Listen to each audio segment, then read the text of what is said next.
Olá, é bom ter você de volta. E vamos ver algumas decisões publicadas agora na primeira semana de abril de 2018. Hoje vai ser relativamente simples. O primeiro julgamento que vemos é no RO em ação rescisória 5555 de 2013, no qual se confirma que aplica-se também à Justiça do Trabalho a noção da causalidade na definição da sucumbência e do cabimento da condenação ao pagamento de honorários advocatícios. No texto da respectiva emenda, você tem que é certo que a norma do artigo 20 do caput do CPC de 73 impõe que o vencido pague os honorários advocatícios ao vencedor. Todavia, à luz do princípio da causalidade, os honorários advocatícios, assim como as demais despesas processuais, devem ser suportados por quem dê causa à demanda.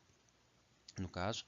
não se pode dizer que a União deu causa à instrução da ação rescisória, instauração da ação rescisória, na medida em que, a despeito da regra do artigo 7º, segundo da Lei 2016, não figurou no processo primitivo como pessoa jurídica interessada, e a par disso, apenas se beneficiou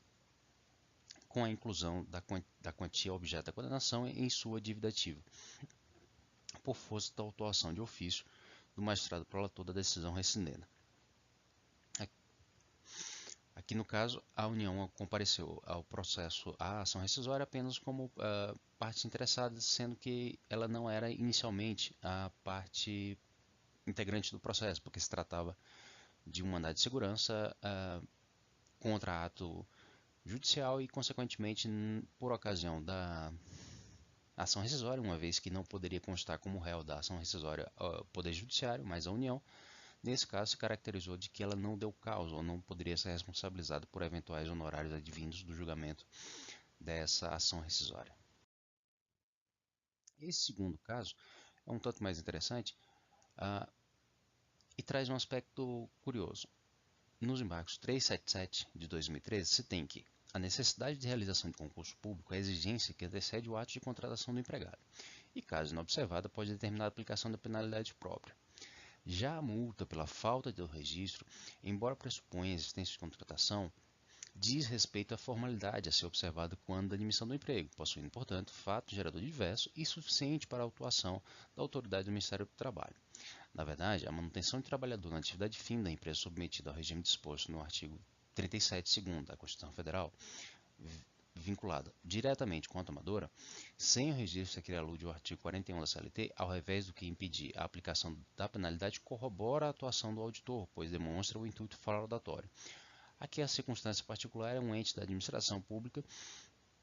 que foi penalizado por autuação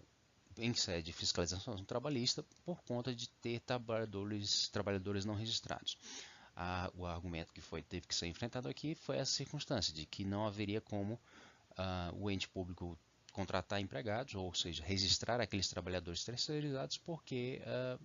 dependeria de prévia aprovação em concurso público. Consequentemente, não caberia a fixação de multa por ausência de registro na carteira de trabalho da prestação de serviços daqueles trabalhadores. Entretanto, o que se compreendeu nesses embargos foi que, apesar dessa formalidade, dessa exigência da aprovação em concurso público para a contratação de empregado pela administração pública, essa regra não seria empecilho para que, se verificando a irregularidade na terceirização, se promovesse a autuação e aplicação de multa em vista da utilização de trabalhadores sem o devido registro. Um outro caso também relevante que vemos aqui é o julgamento de um RO em dissídio coletivo 196 de 2017, no qual se tem um fundamento pertinente a entendimento de que é firme na seção de dissídios coletivos, o entendimento segundo o qual a greve com caráter político é abusiva, na medida em que o empregador, conquanto seja diretamente por ela afetado, não dispõe do poder de negociar e pacificar o conflito. É o caso dos autos, no qual a categoria de trabalhadores rodoviários do Estado do Espírito Santo aderiu à paralisação de âmbito nacional em protesto às reformas trabalhista e previdenciária. O resultado concreto do processo não foi um de rejeição total, ou de abusividade total, de ampla concessão de efeitos abusivos a essa paralisação. Mas o importante destacar é a fundamentação para caracterizar essa abusividade da greve de caráter político, ou seja, apesar do dispositivo constitucional referir que o direito de greve é um direito dos trabalhadores, cabendo a eles definir os motivos e a forma de sua utilização, do desempenho desse direito, o certo é que a jurisprudência vem se firmando nesse sentido de caráter político da paralisação, ou seja, daquele que não é diretamente relacionado com as normas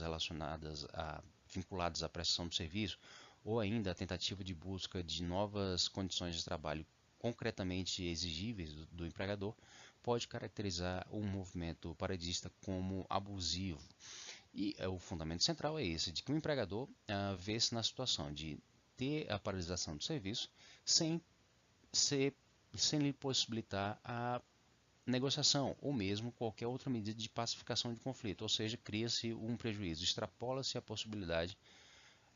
do exercício do direito de greve, porque